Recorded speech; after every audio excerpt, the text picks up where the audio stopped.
அன்னை மரியாளின் அன்பு பக்தர்களே, இன்று நாம் அன்னை மரியாளின் அமலோற்ப பெருவிழாவின் 6ஆம் நாள் நவநாளை சிந்திக்கிறோம். இன்று நம்மளுக்கு தியானிக்க அன்னை மரியாளை போல நாம் தூய்மை உள்ளவர்களாக வாழ்வோம். புனித மேக்ஸ்மில்லியன் கோல்பே தன்னுடைய எழுத்துக்களில் இவ்வாறு கூறுகிறார்: அன்னை மரியாள் தூய்மையாக இருந்ததால் தான் அவர் அனைத்து புனிதர்களுக்கும் மேலாக உயர்த்தப்பட்டார். விண்ணகத்தில் உள்ள தூதர்களும் புனிதர்களும் அன்னை மரியாளை வாழ்த்தி வணங்கினார்கள். இது அன்னை மரியாள் தன்னுடைய சொல்லிலும் செயலிலும் சிந்தனையிலும் தூய்மையாய் இருந்ததால் தான் விளங்கியது. மேலும் அவர் கடவுளின் அருளை பெற்றார். கடவுளின் அருள் என்பது எல்லோருக்கும் கொடுக்கப்படுகிறது.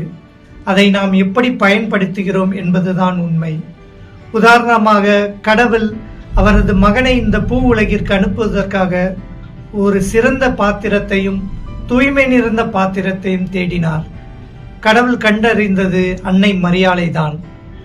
பழைய ஏற்பாட்டில் நாம் இவ்வாறு வாசிக்கிறோம்: பேழை பெத்லகேமுக்கு வரும்போது தாவீது அரசர் அது முன் ஆடினார்.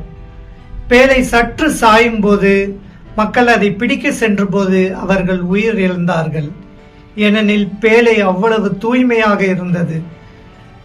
புதிய ஏற்பாட்டில் நற்கருணை பேழையை தன்னுடைய உதிரத்தில் சுமந்தவர் அன்னை மரியாள். அன்னை மரியாள் வார்த்தையான இறைவனை தன்னுடைய உதிரத்தில் சுமந்தார். அவர் எவ்வளவு தூய்மையானவர் என்பது இதற்கு ஒரு சான்றாகும்.